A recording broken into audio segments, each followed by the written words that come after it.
Wait here. Lord Commander. Well? The king is not in his tent. Not in his tent? No, sir. Well, he must be somewhere. Have you searched the camp? Yes, sir. I brought the aid you assigned to him. I think the man knows something.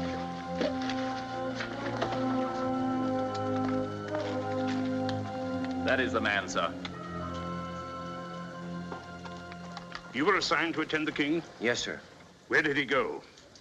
Sir, I cannot tell you. As your commander, I order you to tell me. The king pledged me to silence. Where is he? He went with a scouting party. Scouting party? What scouting party? Every night, so we send out small patrols to test the walls of the city. And tonight?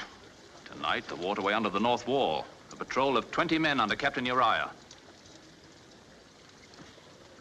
You let him go? I could not stop him, sir. We had finished the dispatches. The king stood in the mouth of the tent as the patrol went by. He looked after them, and suddenly he took up a sword and followed them. Take 100 of your best men and go after them. Sir. To arms, men! King. Iron 100! To arms! King of all Israel, out there in the darkness exposing himself to the enemy. Crawling on his belly like a common soldier.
Commander of the army, my order. Yes, I know.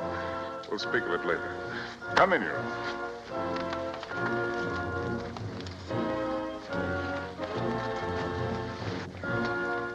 I apologize for delaying your supper. Sit down, Uriah. Pour us some wine. Sit down.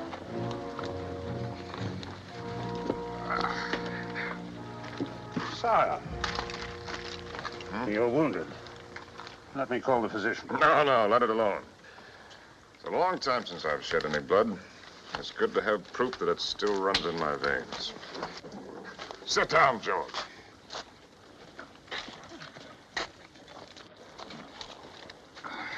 We must decide on our strategy, for Rabbah is well defended. Unfortunately, there are no Joshuas among us to command the walls to fall down. What would you do, Uriah?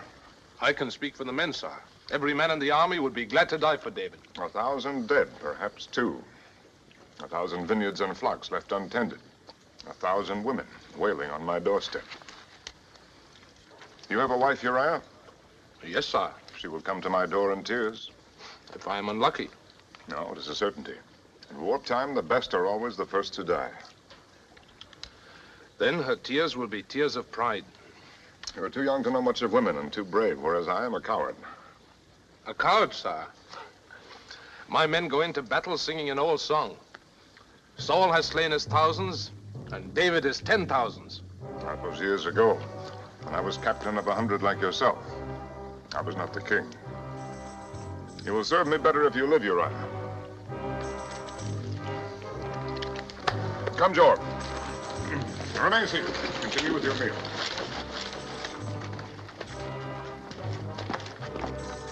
I will return to Jerusalem in the morning.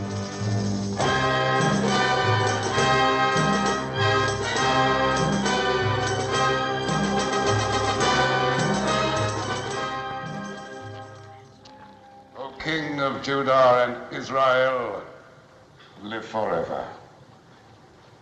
The Pharaoh of Egypt sends greetings to his beloved cousin. The Pharaoh bids me prostrate myself before the great king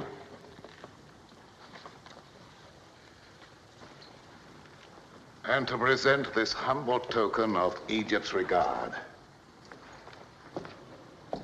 The king of Israel warms himself in the sun of the Pharaoh's regard.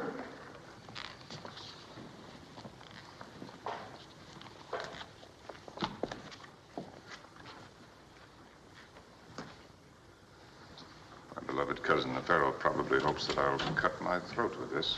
Nathan, the prophet of God.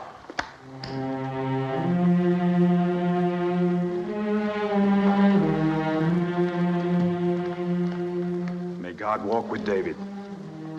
It is his custom to walk with Nathan. God looks with favor on your plan to bring the Ark of the Covenant into Jerusalem. Excellent. But as to your intention of building a temple to receive the Ark, he has commanded me to say this to you. Thus speaks the Lord. Should my servant David build me a house to dwell in?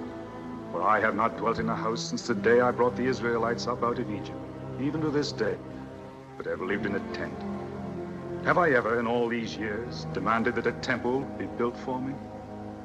Now, therefore, I say to David, I took you from the pasture, from guarding your sheep, to make you shepherd over my people, even over all Israel. Yes, I understand. God sees no need of a temple. Is that it? That is his word. Very well, I leave such decisions to you.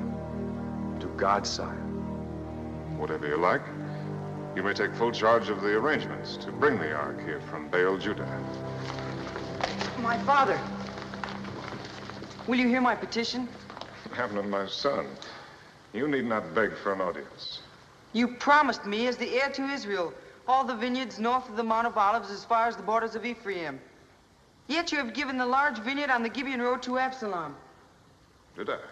Only last month you said it was mine, yet Amnon claims it. I demand only justice. And what does Absalom demand? Justice, too.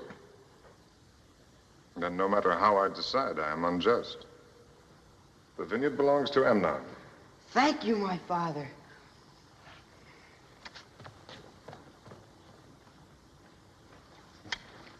Come with me.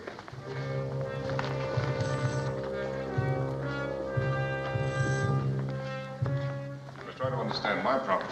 Amnon is the heir. He's been anointed. If it became known that I favored you, it would weaken him in the eyes of the people. We both know that he needs all the strength that we can give him. We both know he is not fit to be heir. That I cannot help. You could anoint me in his place. Even if I wanted to, I am bound by the law. With our people, the law is everything. It is in their bones. It's only one vineyard, Absalom. I'll give you your choice of my own holdings. I want only what is mine.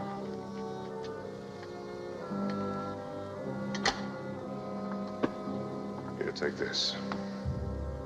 It is worth 20 vineyards.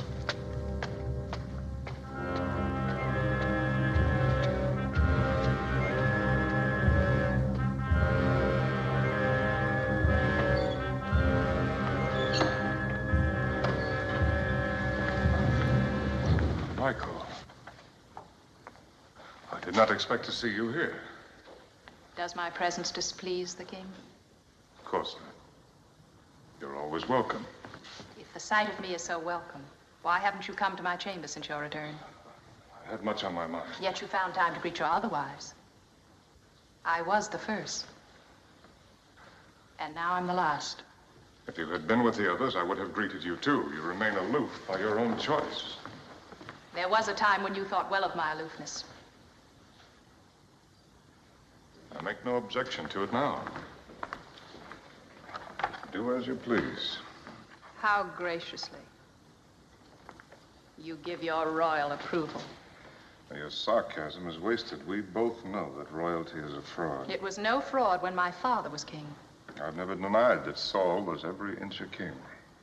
And his successor, every inch a fraud. I will not argue with that either. Do you think that hanging his spear on your wall will make you royal? Michael, please. I have messages to read. Oh, I understand. I am dismissed. The shepherd's son is dismissing the daughter of Saul. I am to go and sit with the concubines. They are my wives. And you are my wife. Is that not enough?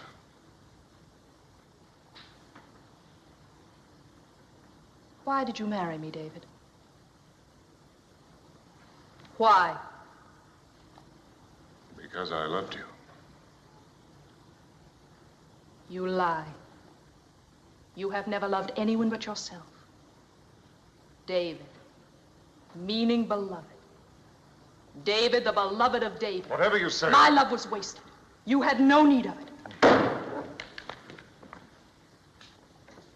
Is your memory so short? I had great need of it once. I begged you on my knees, but you deserted me. You refused to follow me into exile. You even dishonored your vows and let your father marry you to another. Against my will. You can say so. I cannot help thinking that real love would have fathered a stronger will. Then why did you take me back? You might have guessed.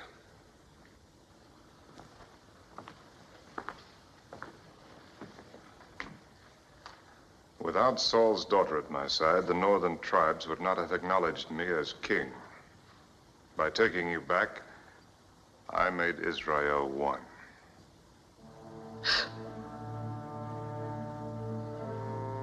Michael, we're past the days of our passion. Love or hatred or anguish, even cruelty. Why should we torture ourselves? We have to go on living, Michael.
Other side.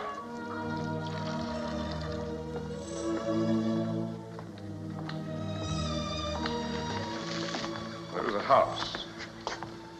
Over there. Under that big terebinth tree. You know it? Yes, sir. The house of Uriah the Hittite. Uriah the Hittite. He's a captain with the army. Yes, I know him. Does he by any chance have a sister? No, sir. He has a wife. A Hebrew woman of Benjamin called Bathsheba. Bathsheba. And During my visit to the army, this Uriah's gallantry was called to my attention. It's been in my mind to reward him. Perhaps in his absence, his wife could accept the reward. I'll send for the woman in the morning, sir. No, send for her now. She shall dine with me tonight. Yes, sir. You're not eating. I dined earlier, sire. It is my custom when I am alone. As a soldier's wife, you have good reason to hate the king who keeps your husband from your side. The king does what he must. His needs are the kingdom's. Not all of them.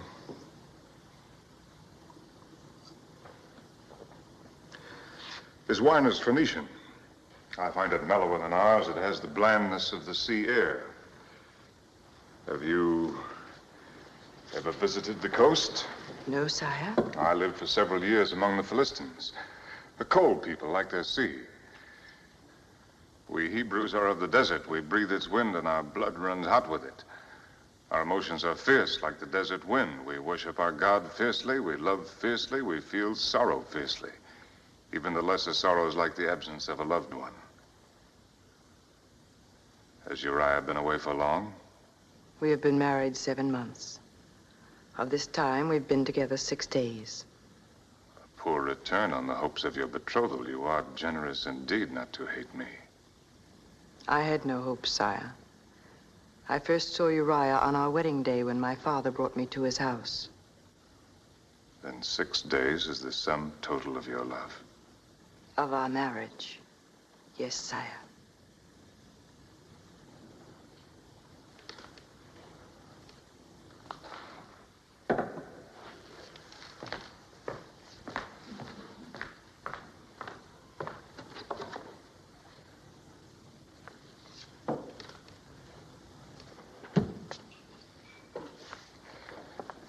One of the vanities of kings is that they think virtue can be rewarded with a bauble. Our God must laugh at the spectacle of unvirtuous kings, hanging bits of rock and metal on virtuous men.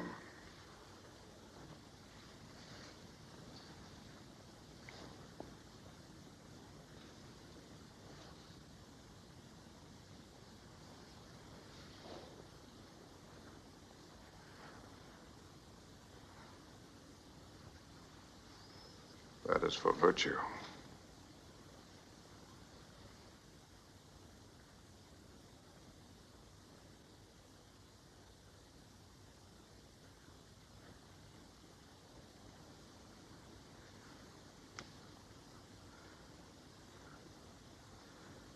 Now you understand why I sent for you. My understanding is not necessary, sire. Why not? You are the king. Is that all? Well, leave the king out of it. Think if any man would be content with such an answer. What other answer can I give, sire? You have sent for me and made known to me your will. What else is there for me to say? In Egypt, that would be enough.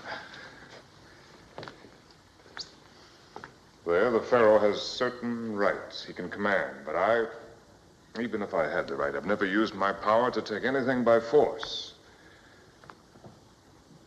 All that I have ever had has been given to me. Freely, without restraint. Even Israel, I refused the throne until every elder of every tribe had come to me and begged me to take it.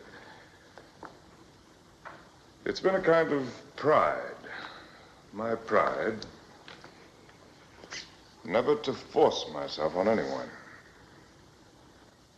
So I said nothing to you until you told me that there is no love in your marriage. Yes, you told me that. And so did Uriah. His dream of glory is his wife in tears. You'd better go.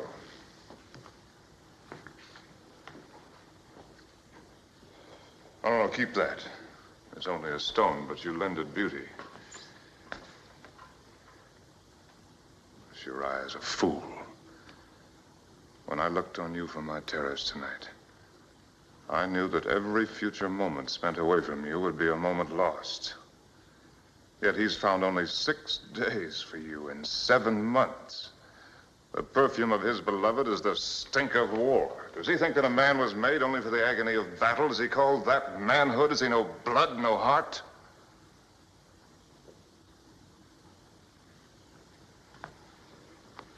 Now go. Be thankful that I am not Pharaoh. At least I can console myself with the thought that your modesty matches your beauty. Perhaps you would prefer truth to modesty, sire.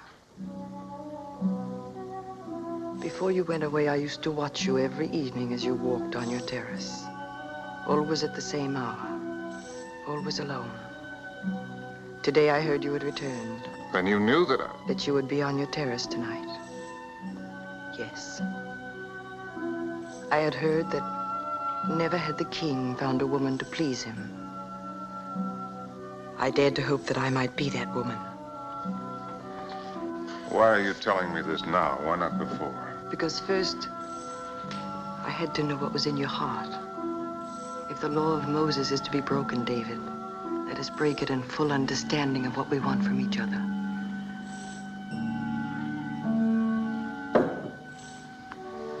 No, please. I'm not finished. There are women you could send for and send away again. I am not one of them. What do you want? To please you. Have I not made it plain enough that you please me? I'll never send you away. If that is what you want, never as long as I live. No, David, that is not all I want. Think not of this one night, but of all the days and all the nights to come. Think if I can give you what you need for as long as you live. As your wife. But you're not free.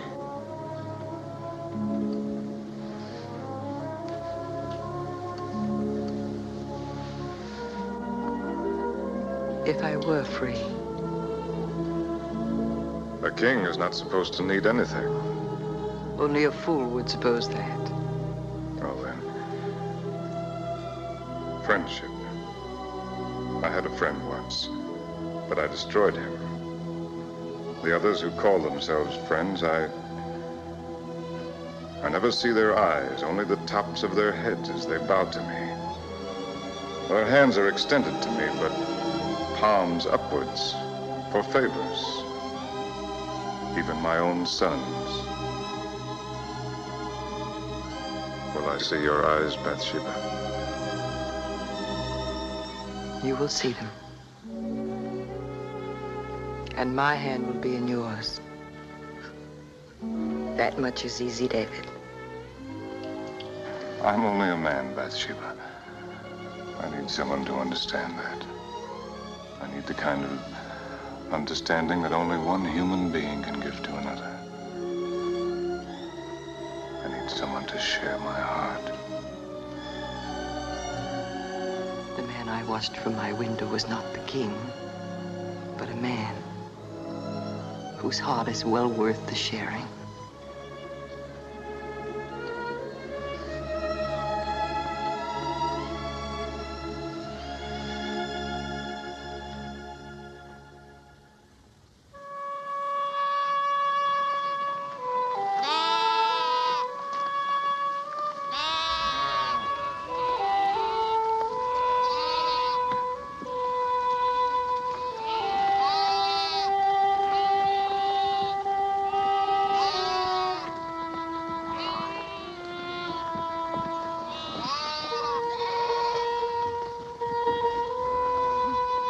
Oh, David!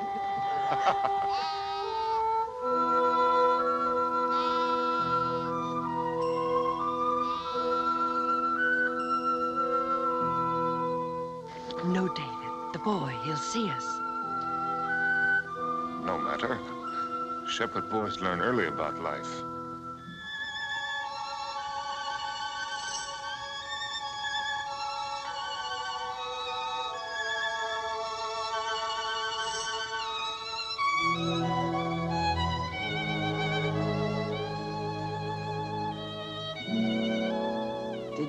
David. Did I what? Learn about life early.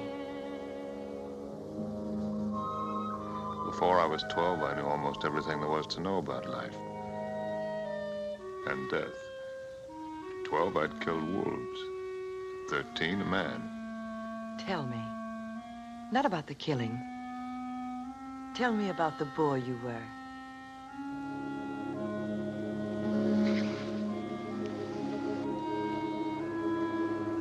Couldn't be of any interest to you.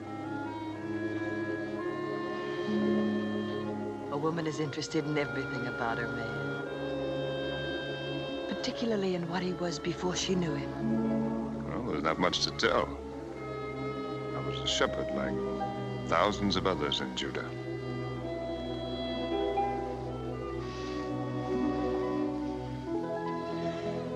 You slept out under the stars. Did you dream, David? What did you dream about?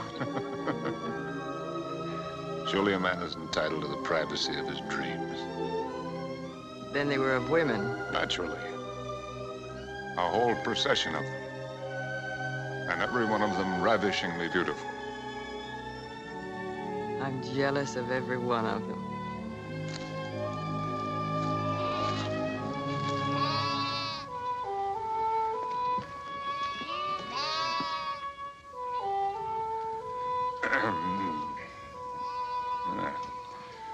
It's been a dry year.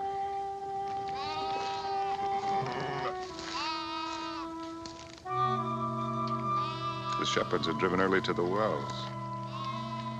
Once when I was a boy, we had a year when even the wells went dry. By midsummer, we were slaughtering sheep, saving only the ewe lambs.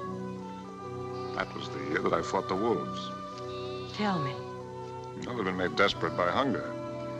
I fought them for 8 hours with my slingshot. In the morning, 6 of them lay dead. And you were only a boy. Oh, I was quite a hand with a sling. Here, I'll show you. May I try your sling?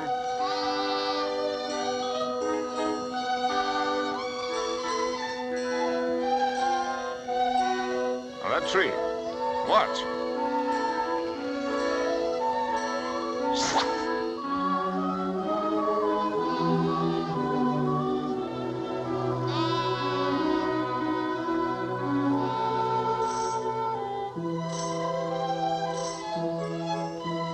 Very well, if you think that you can do better.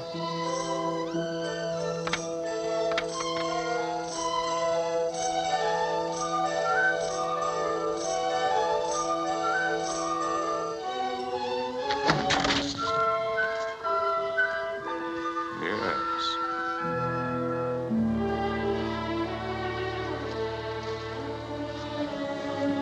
Well, I lack practice.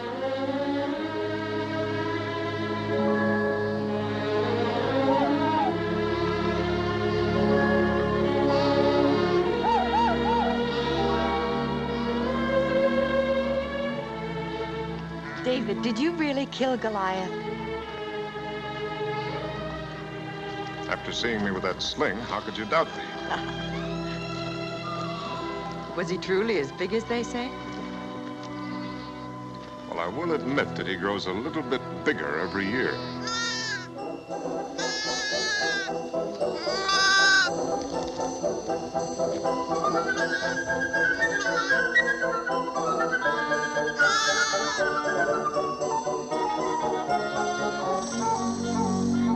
A new life.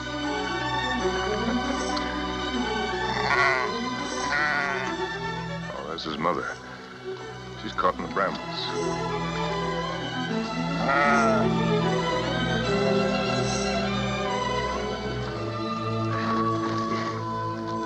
Give you some help.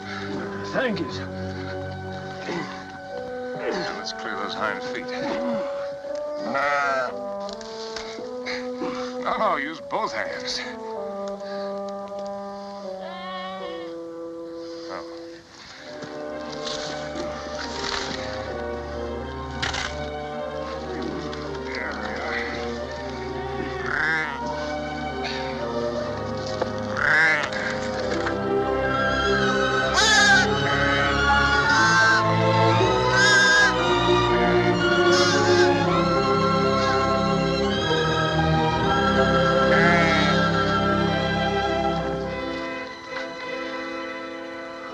Saul's soldiers, sir.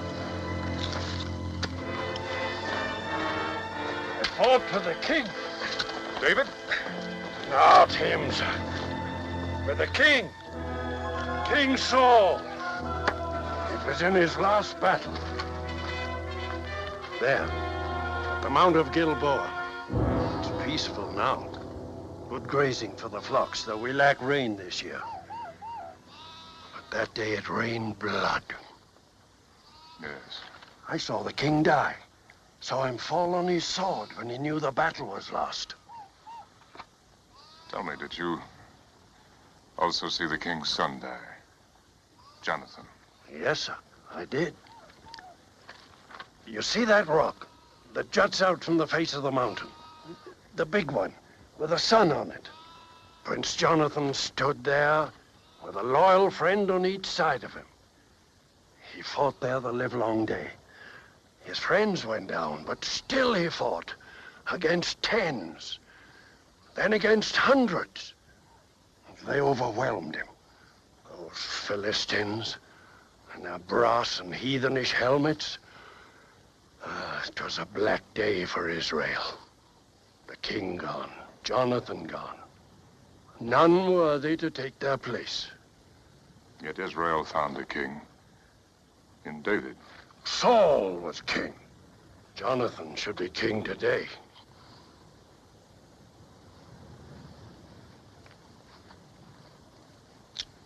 Here.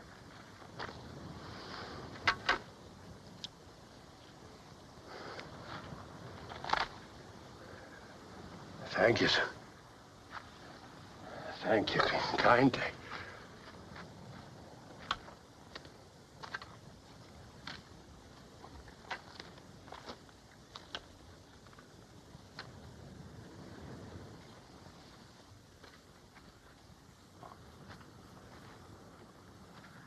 David. Come. It's getting late.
Jonathan!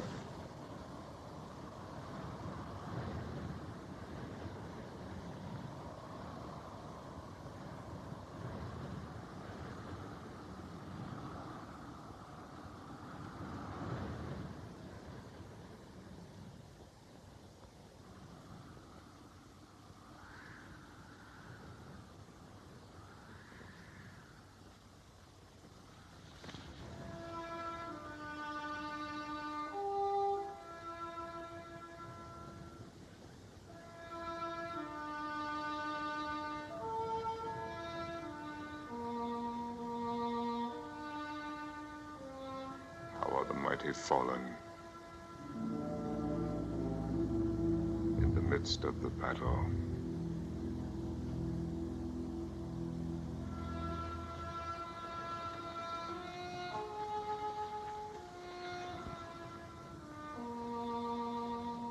Oh, Jonathan, thou wast slain in thine high places.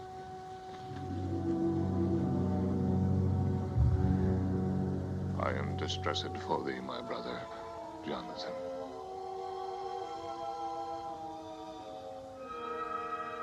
Very pleasant hast thou been unto me. Thy love to me was wonderful,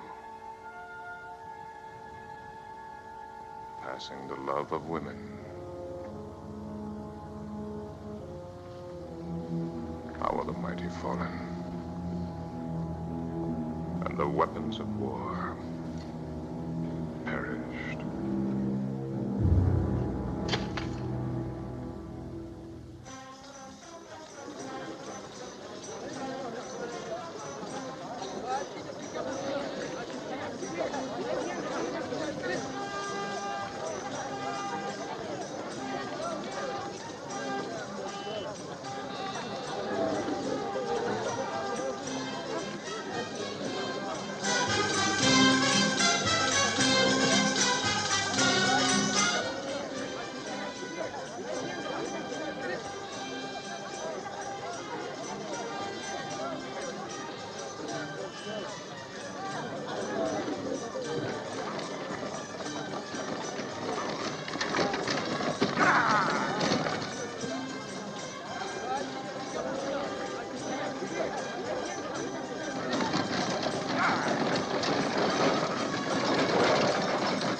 Greetings, Abishai.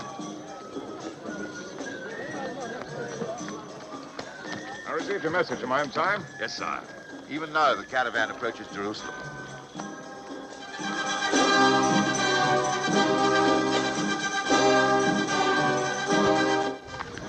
Look, Bathsheba. The Ark of the Covenant. The shrine that has traveled with our people through all their wanderings. I'm bringing it here to its proper home. Get in, Abishai. I'll go down to meet Nathan. You'll take Bathsheba to her house. I beg you!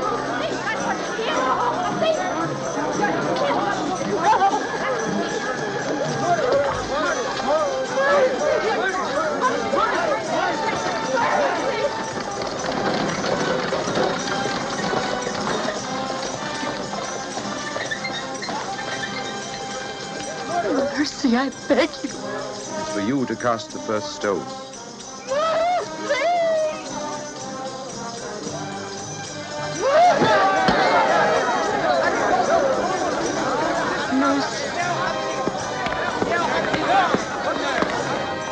Adulteress, sire. She betrayed her husband in the arms of another. She was judged and condemned under the law. Go. Take her home.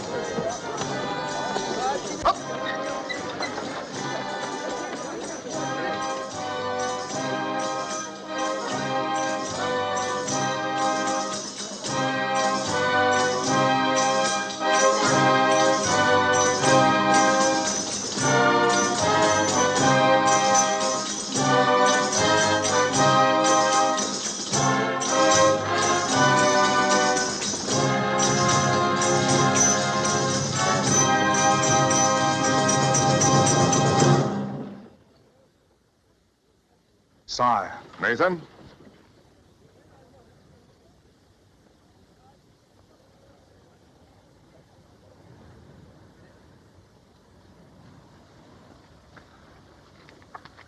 God's design is a strange one, Nathan. Consider how this box of wood has outlived the flesh that made it, and preserved it and venerated it. A pity that it is mute and blind and cannot tell us of our ancient dead. Of Moses on the mountaintop, of Miriam and Aaron, of Joshua at the walls of Jericho. No, sir! Do not tempt the thunderbolts of the Lord. His dwelling is not to be profaned by unconsecrated hands. To touch it is to die.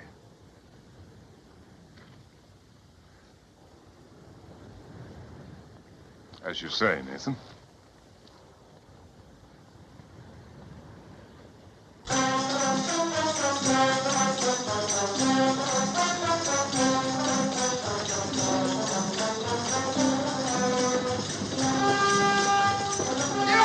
The Ark of the Covenant at falls!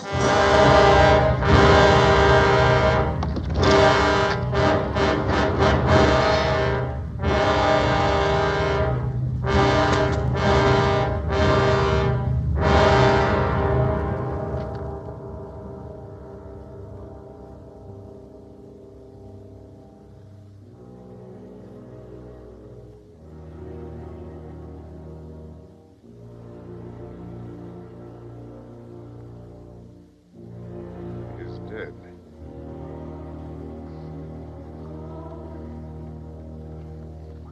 Let all take heed and bear witness to what they have seen, that the people may know the will of God. The time is not right for the entrance into the city.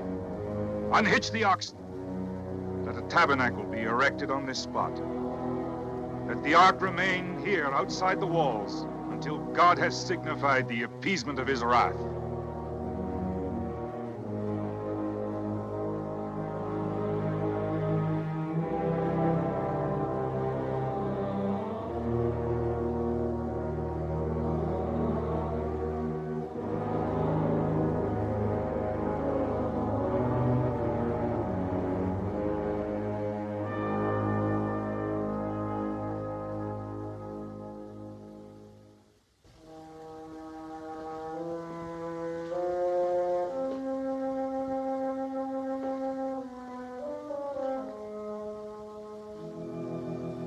David. Bathsheba. You shouldn't have come here. I had no choice. My news would not wait. David, I bring you trouble. Our secret is no longer a secret. Who has learned it? No one yet. But soon all will know who have eyes to see. I'm sure now of what I have feared this past week. I am with child. Beloved.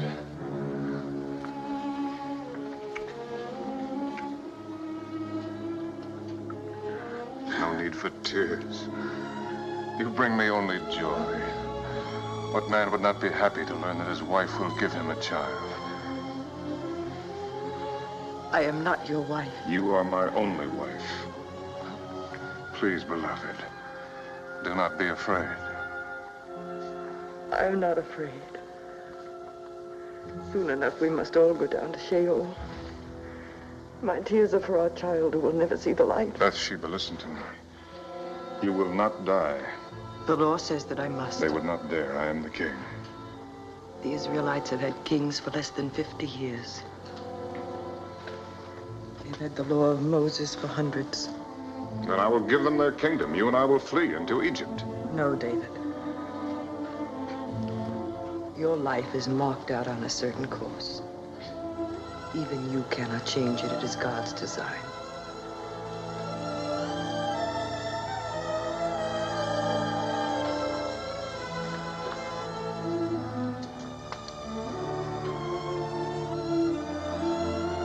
There's another answer. Uriah. Uriah is a soldier. Soldiers die every day in battle, and not always by enemy hands. No, David. Even our love could not bear the burden of such a crime. The crime lies in the chance that I was born a Hebrew. In any other nation on earth, Uriah's life would be forfeit. It would be no less a crime.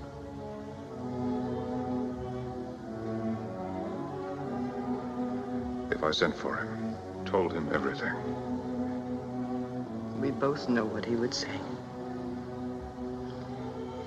Yes, honor is everything, charity nothing.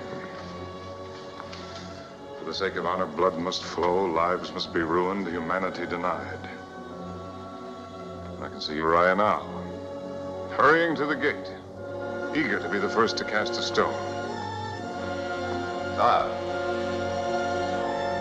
What is it, Abishai? The orders for Joab, sire.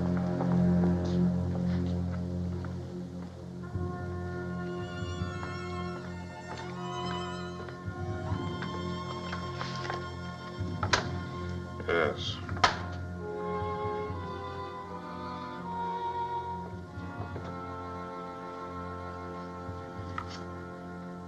Do not send it now. I may want to add to the message. Yes, sir.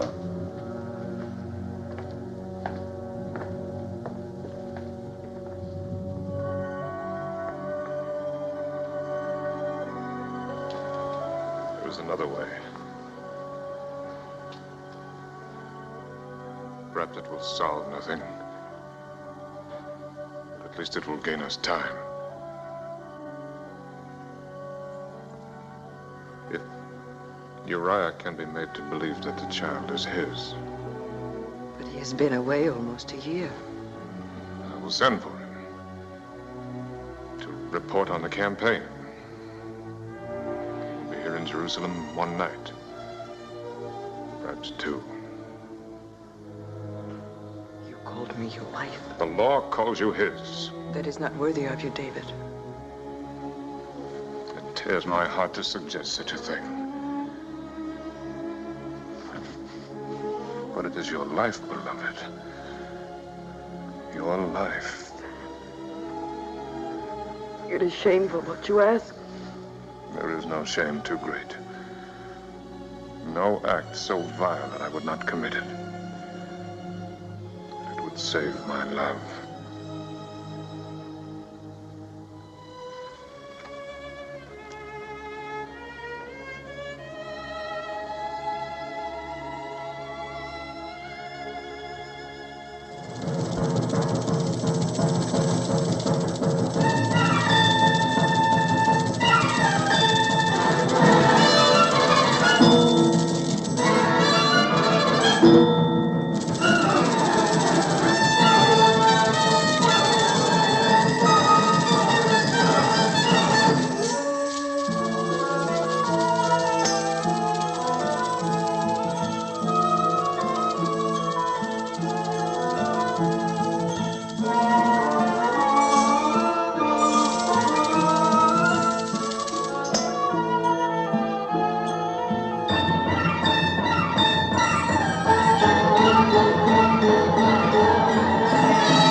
from the room. Come here. Absalom, my son, it is many days since we've seen you at the palace. I've been in Judah, sire, tending to my vines. And do you expect a good yield from your vines? I have no reason to be dissatisfied, sire. In such a bad year. You're to be congratulated. I should like a word with you in private, Uriah. I'm at my king's service. I will not keep you long. You must be eager to go home. To your wife. You say the attack is planned for the day after tomorrow. Yes, sire. Joab is confident that it will meet with success. He promises you rubber within a week, sire. With your permission, sire, I plan to return to camp early tomorrow so that I may lead my 100 into the battle. As you wish. Abishai will have dispatches for you to carry. But if you desire to remain in Jerusalem longer... My only desire is to serve my king. I might believe that. But you have a wife. My wife is nothing, sire, beside my duty. Sit down, Uriah. They say she's very beautiful. As women go.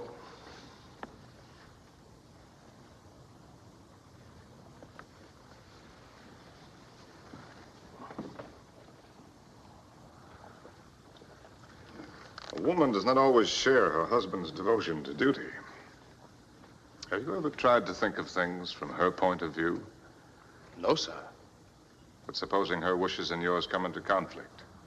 A woman's wishes cannot conflict with her husband's, sir. That is the law.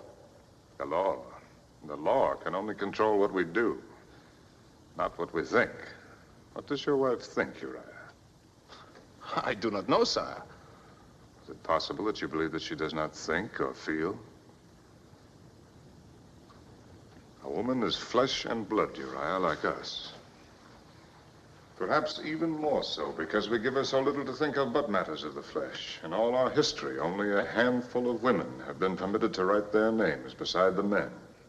Miriam, Deborah, Jael, perhaps one or two more. A woman's occupation is her husband. And her life is her love. But if her husband rejects her love, if he puts another love before it, if he denies her the only meaning that her life can have, is it not understandable if she seeks a meaning for it elsewhere? With another man? Yes. If she does, she breaks the law. But if her husband feels pity for her, under the law, he is the one who must condemn her. Then it is doubly his duty to be sure that the law is obeyed.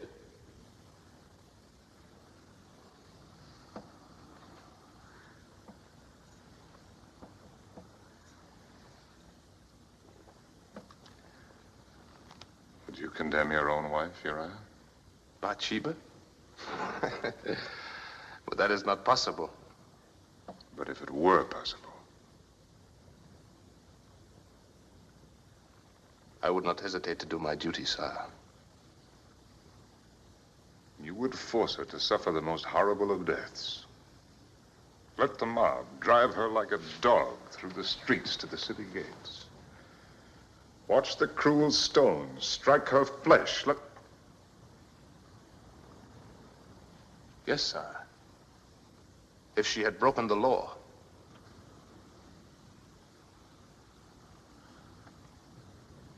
I've kept you too long from your bed. You may go. Sire, will you grant me a boon? What is your wish?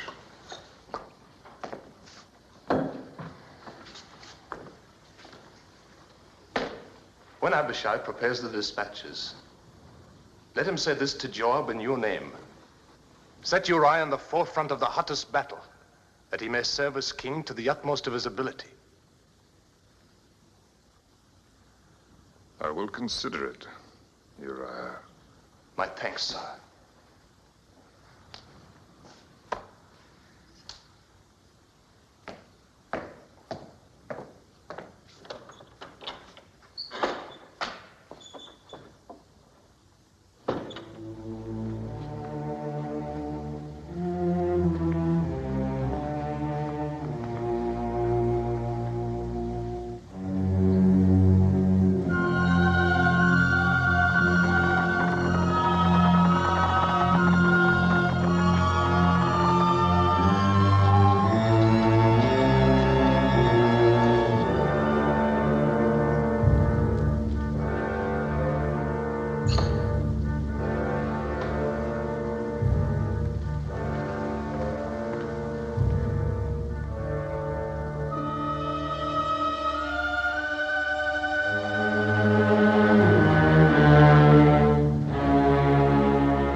You are up late, David. So are you. I thought I might be of comfort to my husband. It's a terrible thing to know that your beloved is in the arms of another. Do not trouble to lie. You see, I know your secret. Yours and the Lady Bathsheba's. You know nothing. The lady has servants. Servants tell things to other servants, and they in turn tell them to their mistresses.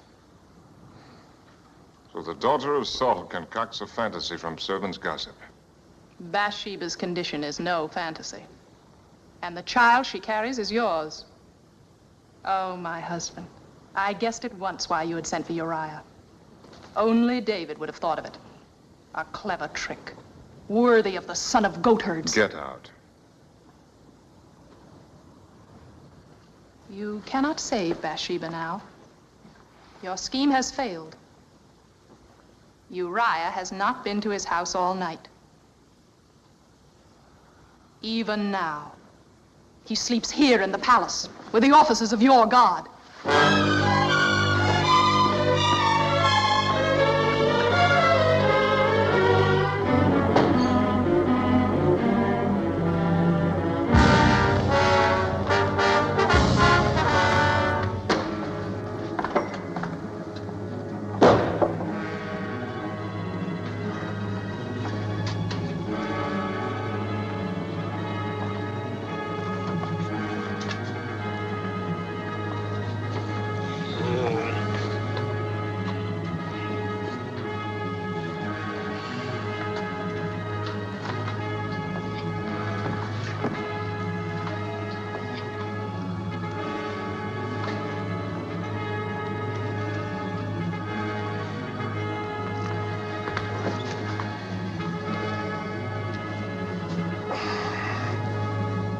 Sire, forgive me. I have slept late. I told you to go home. I ask your pardon, sire. I could not go to my wife. Why not? It's a matter of my own worthiness. Perhaps you will consider this foolish, but when Joab told me I was to come to Jerusalem, I swore an oath on my sword. I swore that while the army still slept in tents, while Rabbah still stood in defiance of God's will, I would deny myself the comforts and the pleasures of my own house. I would keep myself clean for battle as if for entering the tabernacle of the ark. I'm sorry if I have offended my king.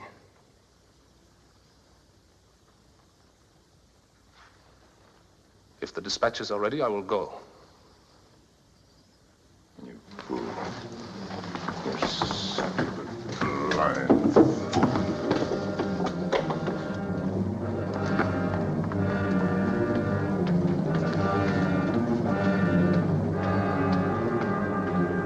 Sire. Dispatches for Joab, sire. Dispatches. Shall I give them to Uriah?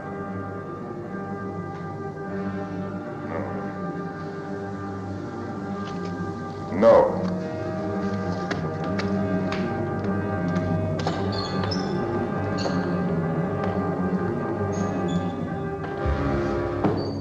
There is an additional order.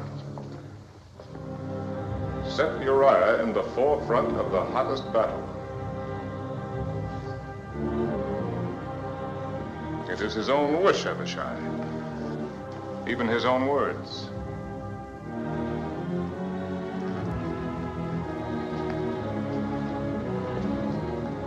Is that all? No. I will not add hypocrisy to my other sins.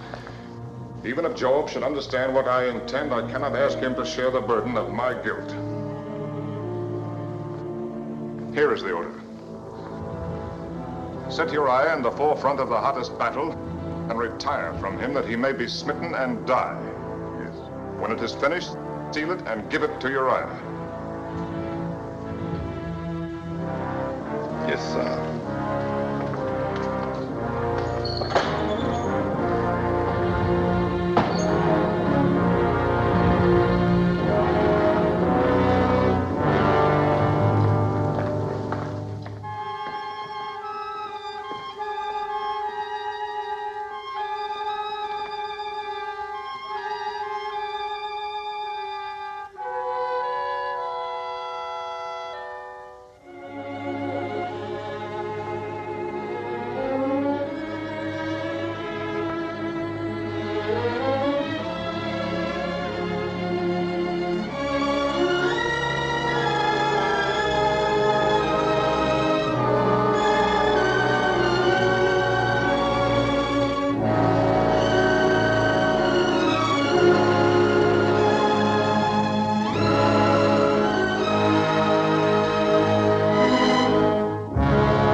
We bring great news.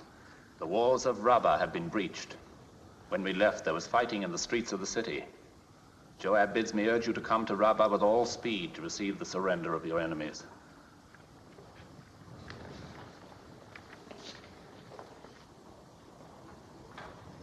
And our dead?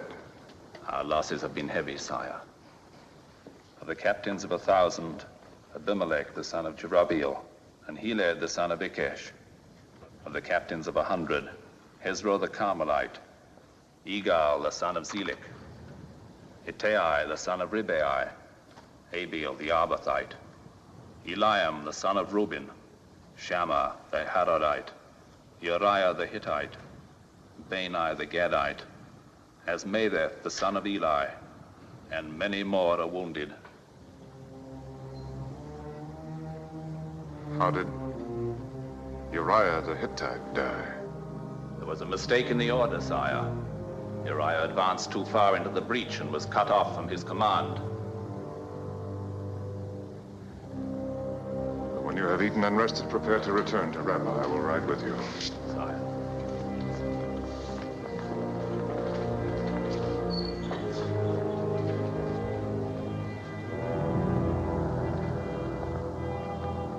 Sire, Lady Bathsheba's servant is waiting for your answer.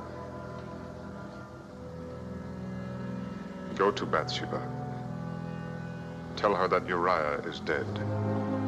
Tell her to prepare for our marriage at the end of her month of mourning. Will you not go to her yourself? No.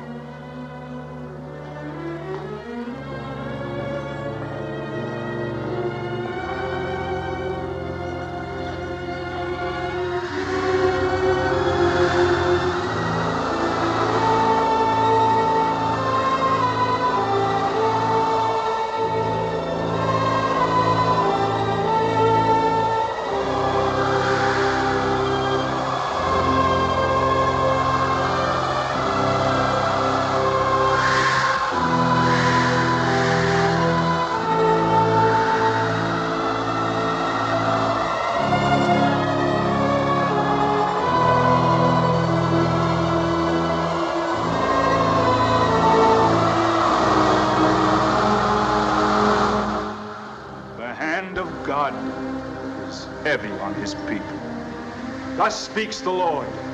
I will withhold the rains and cause the fields and vineyards to dry up and the flocks to grow thin. I will waste the land with drought, the people with famine. Yea, I will smite Israel for its sin against me. Woe unto Israel! Woe unto my people who have sinned. What sin, Nathan? The Lord has not vouchsafed to me its nature. But evidently the sin is great, thus to incur his wrath.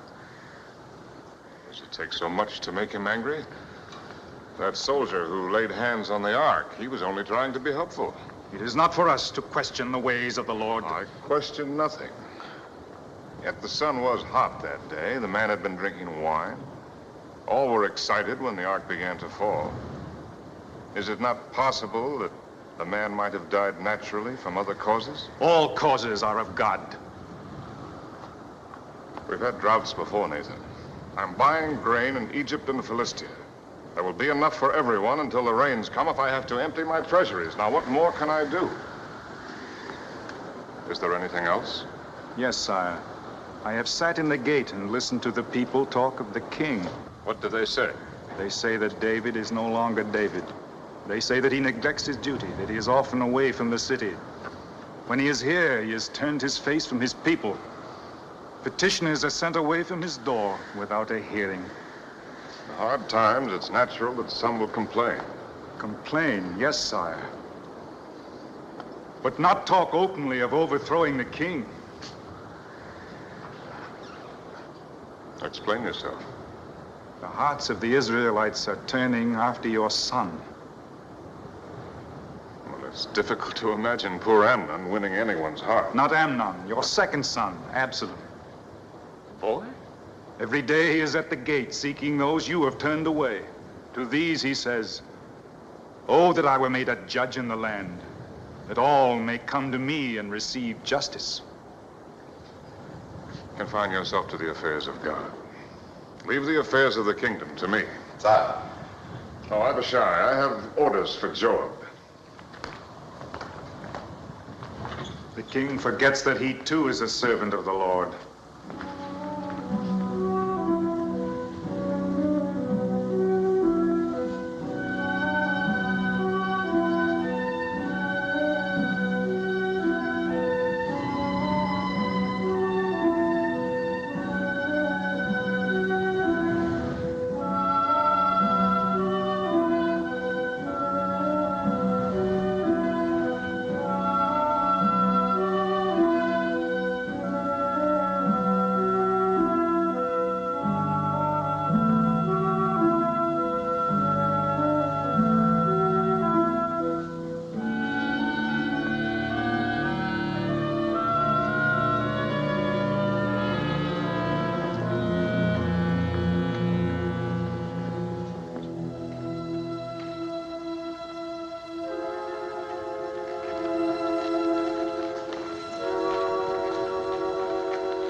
The priests are waiting. I have been waiting these days and weeks, waiting for a word from the one who called himself my lover, for a sign that all of his promises were not lies. Beloved, Do not call me that. Even the word is a lie. If you still loved me, you would not have avoided me. You would not have left me in darkness, alone with my fears. You know that I was called to Rebbe. It is a week since your return. They are waiting. Let them wait. There will be no wait. I will not try to justify my behavior. But even if I have earned your hatred, you know why the wedding must take place.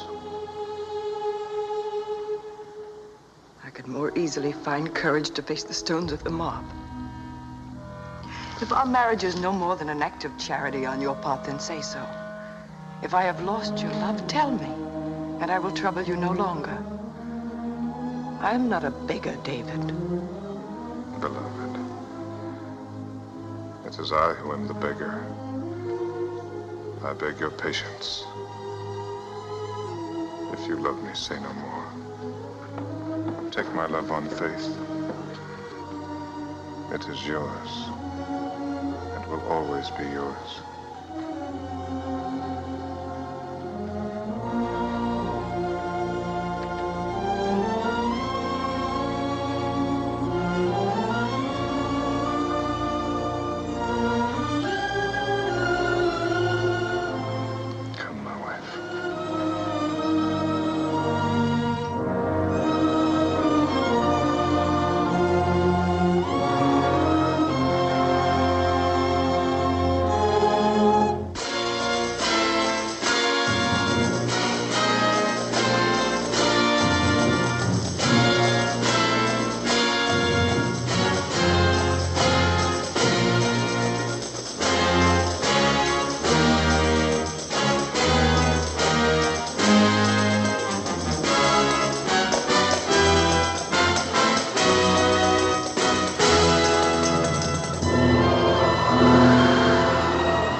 lady. The king should be called if he would again see his son alive. Call him.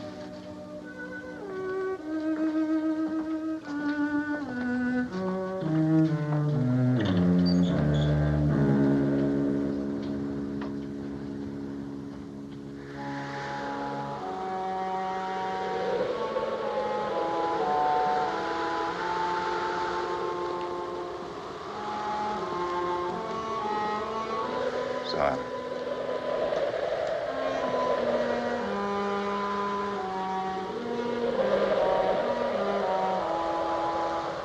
Lady Bathsheba asks your presence.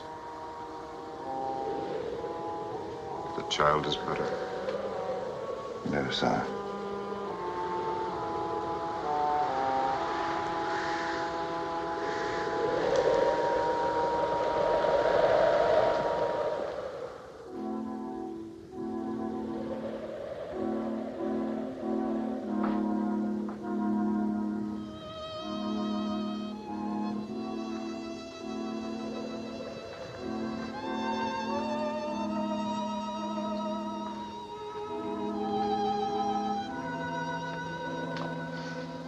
The physicians can do no more. They say he will die. I know. I have known it these 7 days.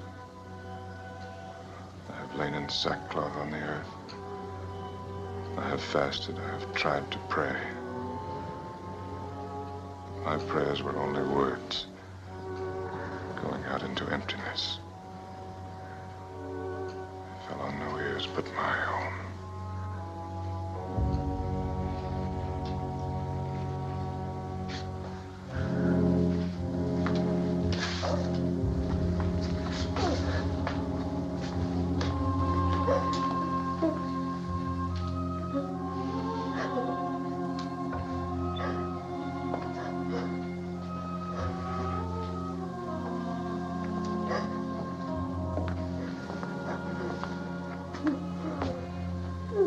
Sire, you tell me to inform you. The ambassador from Egypt has arrived. Shall I send him away?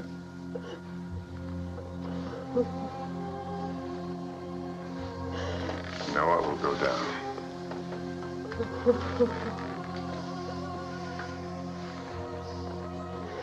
The time for grieving is past.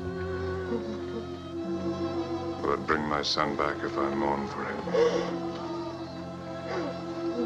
No, I shall go to him. But he will not return to me.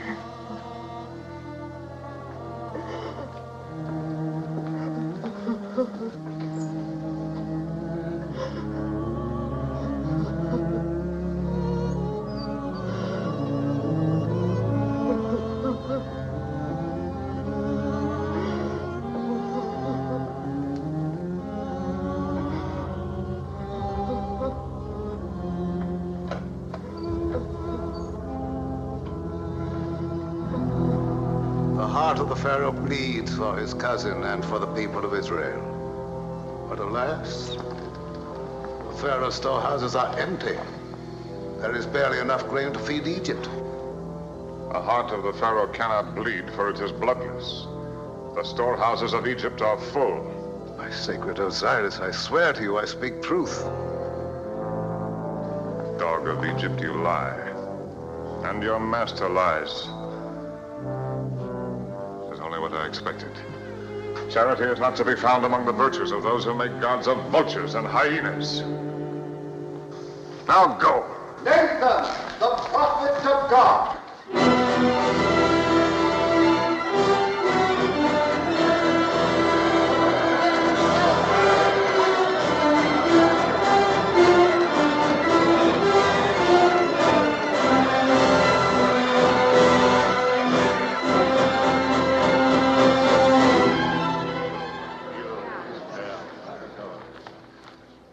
I come on a matter of justice, sire. Hear and render judgment.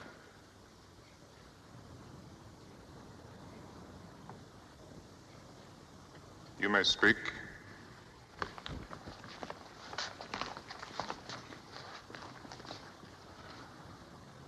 There were two men, one rich and one poor.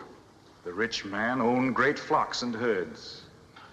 But the poor man had naught but one ewe lamb. He reared it, and it grew up with him and his children. It ate of his food and drank of his cup, and it was like a daughter to him. Now there came a wayfarer to the rich man, asking meat.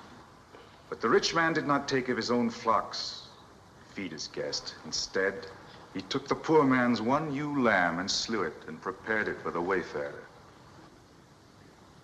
What is your verdict upon this man? He shall restore the lamb sevenfold. The lamb is dead. It cannot be restored. Then the man deserves to die, because he had no pity. You are the man.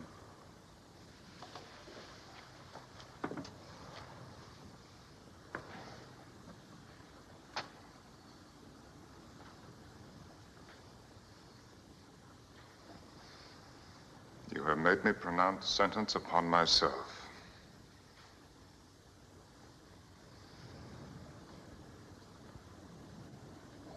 Very well. It is done. And there is no appeal. It is the will of God, and I accept it. Gladly. It is not his will that you should die, David. Worthy or unworthy, you are his anointed. Through Samuel, he chose you to lead his people. Your labors in his behalf are still unfinished. But you cannot escape the punishment of the Lord. I have not escaped it. My son is dead. His justice is still unsatisfied. You have paid for your adultery, but you have also killed. You have taken up the sword and slain your fellow creature for your desire. Now, therefore, the sword shall never depart from your house. You shall know the hatred and ingratitude of your own flesh. Brother shall turn against brother, and son against father.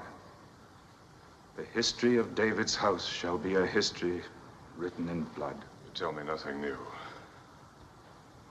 I am content. Even so, the tally of the Lord is not paid. The woman has been denounced. She also must expiate her sin. She has lost her child. Is that not enough? Bathsheba has sinned, and she must render payment according to the law of Moses. Uriah's death was my act, and mine alone. She was a faithless wife. Faithless only because I made her so. Could she deny the king when I called her? Could she refuse to obey my commands?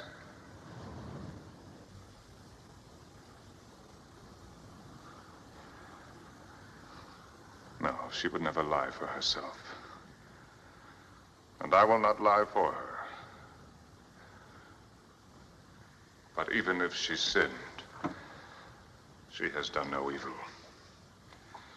She came to me with love and tenderness. She lifted up my heart. She has brought no evil with her. She has brought adultery and murder. She has brought the drought and the famine. She has brought the wrath of God upon Israel. They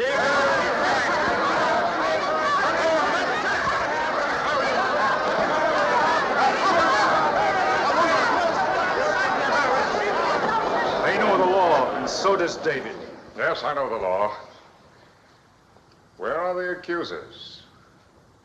Under the law, they must cast the first stone. Where are those who will say that I knew Bathsheba before our marriage?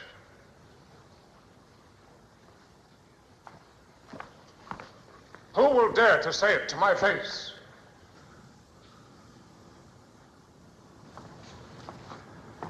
So there are no accusers. You have none.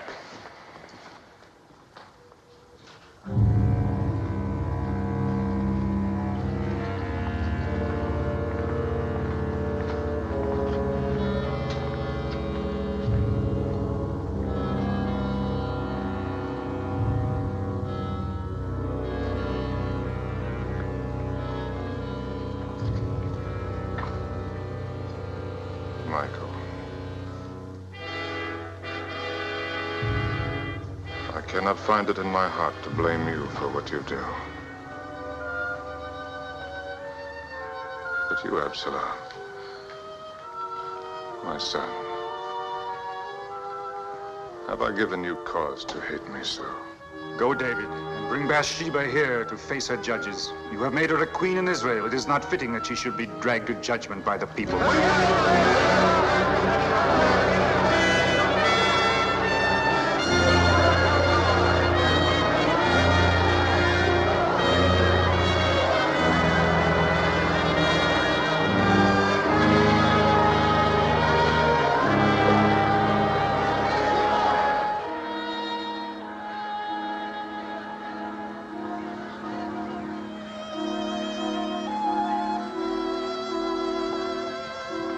Lady.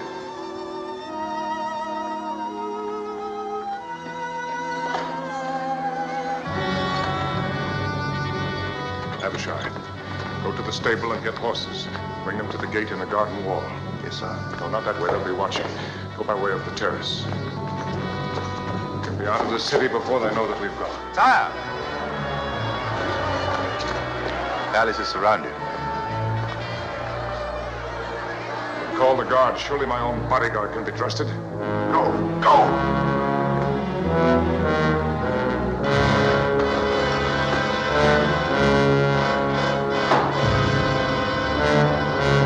No, David. We cannot fight against the will of God. A God who punishes the guiltless. I am not without guilt, David.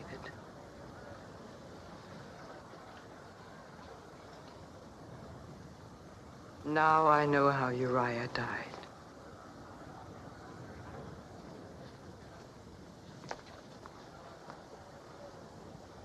I think I really knew before our marriage. Knew and put it from my mind. I lacked the courage to face the truth. My guilt is as great as yours. Greater. Because I let you bear the burden of it alone. I killed him. I wished him dead. God sees into our hearts, David.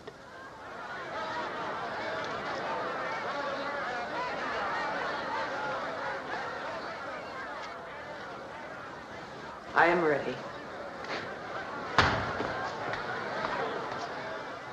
Yet I cannot let them take you.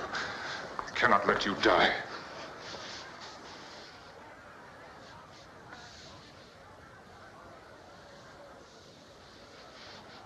David. Yes, love.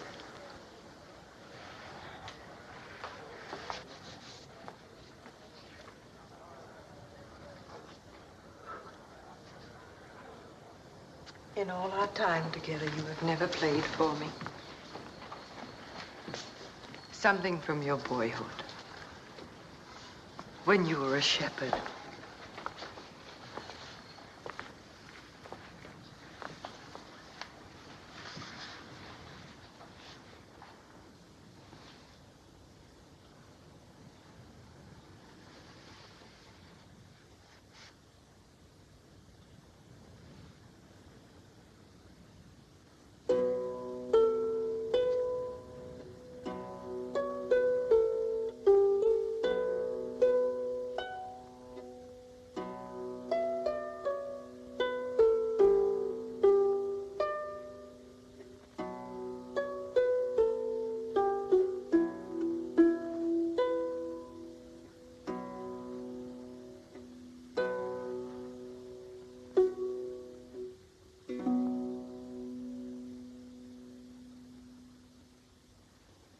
The Lord is my shepherd.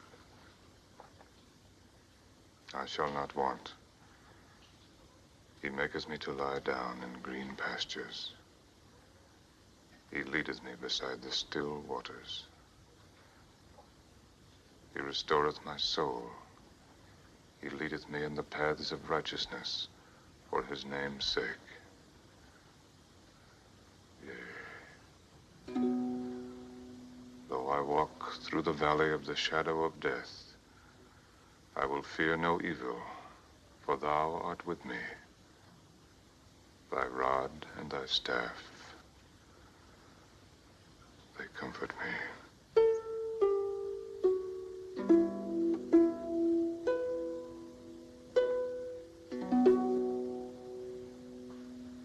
Thou preparest a table before me in the presence of mine enemies.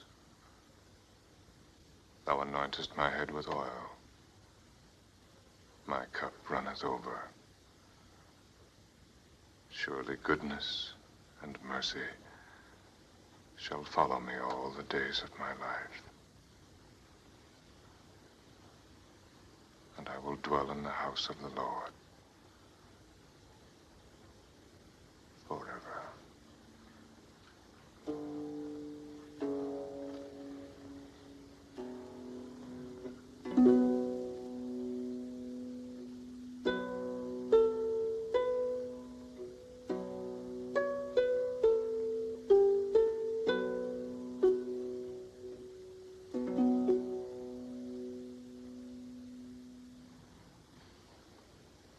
Goodness and mercy. When I wrote those words, I believed in such a God. I was only an ignorant shepherd boy. There was no one to teach me about God. So I taught myself. I saw him in the hills, in the trees, in the miracle of the birth of lambs.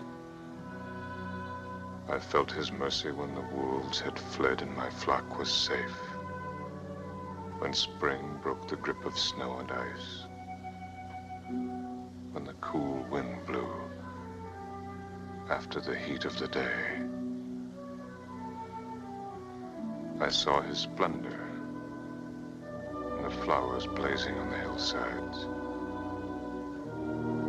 the stars burning in the sky,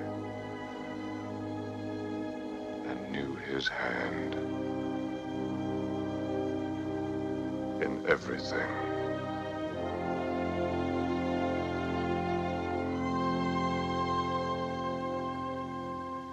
Then I wandered from him. When I tried to find him again, I had lost him. Somewhere in Saul's court, or when I roamed the desert in exile, or in the camp of the Philistines. His image paled in the lights of the cities, and his voice was drowned, quarreling and scheming for the ambitious and the mighty. And now Nathan has found him for me. Not the God of my boyhood days, but a God without mercy, a God who thinks only of his justice.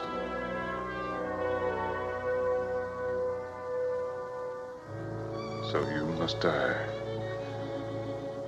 as the soldier died when he tried to save the ark from falling. He put his hands on the ark like this.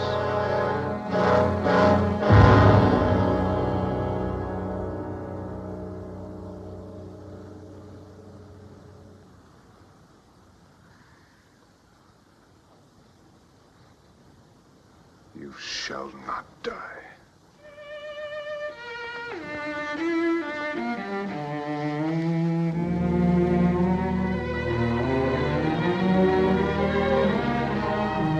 You shall not die.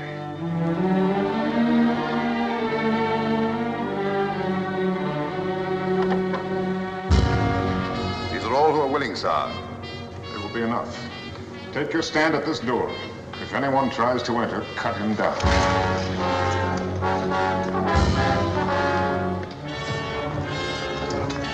You two to the right of the door. You to the left. Two at the wall. You two at the stairs. You two at the head here.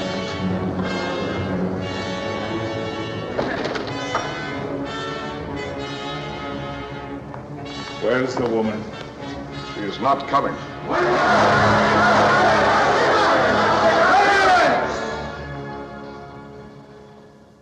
He is the king.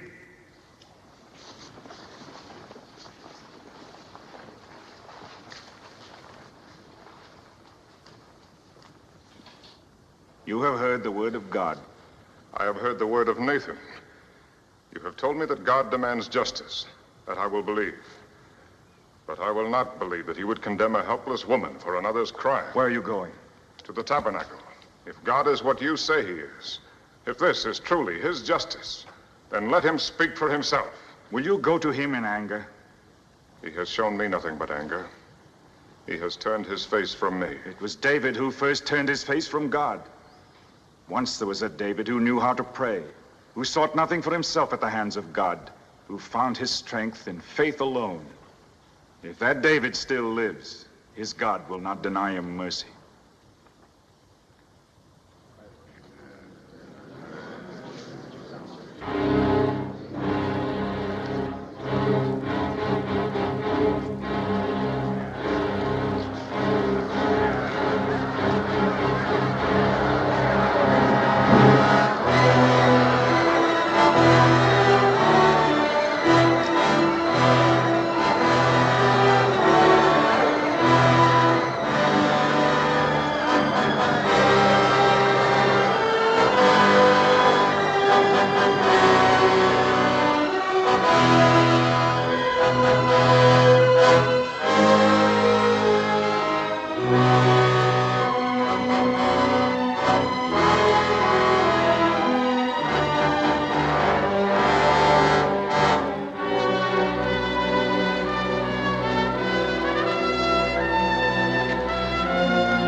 Oh, God.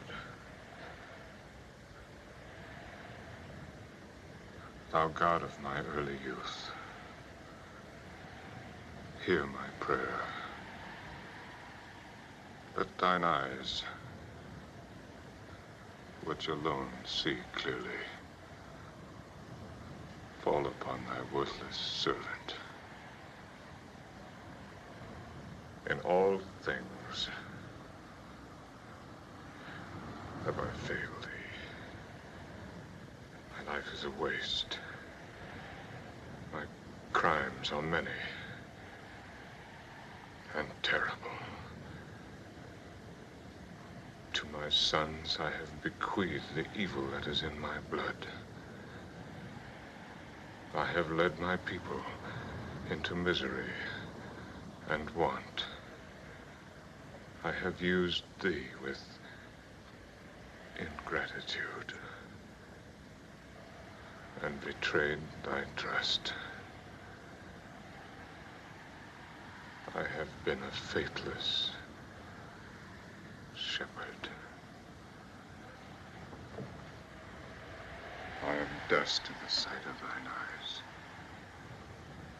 I am less than the meanest creature crawling in the earth. And yet, O God, I am also thy creation. Take not thy Holy Spirit from me. Thy Spirit, which abode with me in the wilderness. I ask nothing for myself, O God. By my sins, I have put myself beyond the compass of thy forgiveness. But lift thine hand from thy people who suffer for my crimes. Forgive them the sin that is not theirs, but mine. Let the land thou gavest their fathers flow once more with thine abundance.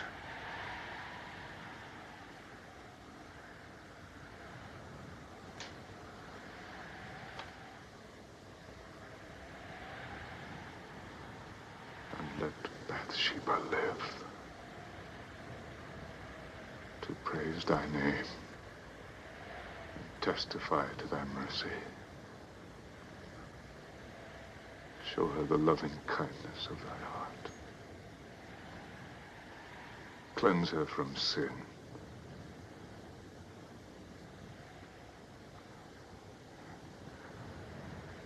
And let thy punishment fall on thy servant who has earned it. Look not on the sinner who comes before thee, but on the boy he was, who loved thee, and who would have died for thee. Make my heart as his. Let the boy live again in his innocence. Grant him thy mercy, and take this David's life.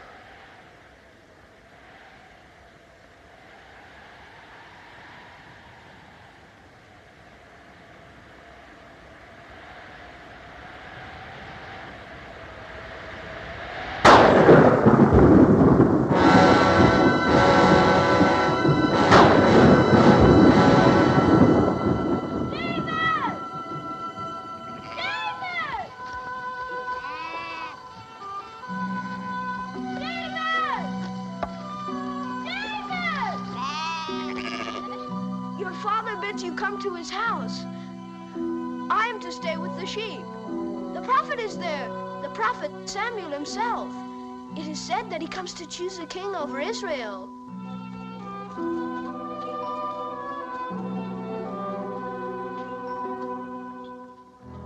Eliab, Abinadab, Shammah.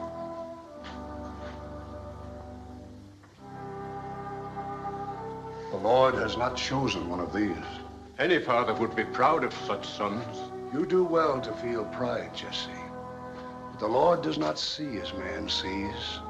For man looks on the outward appearance, but the Lord looks on the heart. Who is this? My youngest son, David, who tends the sheep. But he's only a boy, a dreamer, a singer of songs. Come hither, David.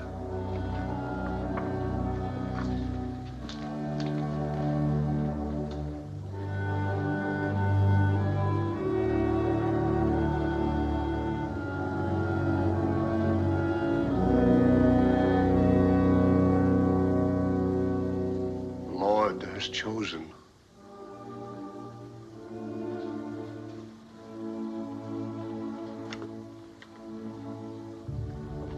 Honor him, David. Walk in his light, and you shall serve him as few are permitted to serve.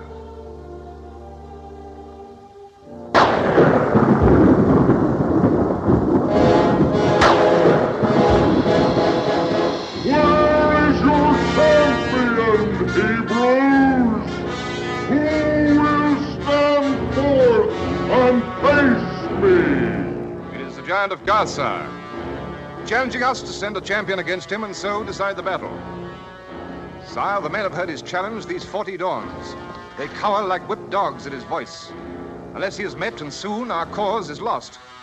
And is there no one in the ranks of Israel who dares to meet this man? Sire, if Goliath were only a man, any one of us would go. But he's like no man born of woman. His height is 6 cubits and a span, and his spear is like a weaver's beam. We are dogs indeed to run before one Philistine. Is there no courage in Israel? Sire, courage alone is not enough. No arrow can pierce the giant's armor.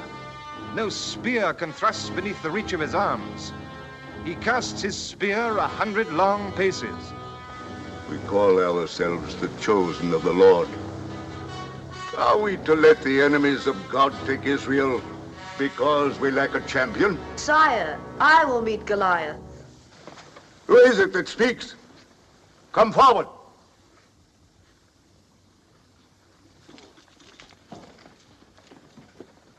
David, my armor bearer. I will meet him, sire. Sire, Samuel calls this boy the Lord's anointed. If you let him go down to face the giant, Samuel's prophecy can be proved. Or disproved. David, you may meet Goliath. No, David. Father, he is my friend. Silence, Jonathan. Go, David. With God, David. Is Goliath a dog that you send a boy to meet him? Come closer, little one. Come closer. Come closer, little one. My father, let me go down in David's place. No, Jonathan. Let the Philistine prove the folly of Samuel's prophecy.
man can ever hope to know the real nature of God. But he has given us a glimpse of his face.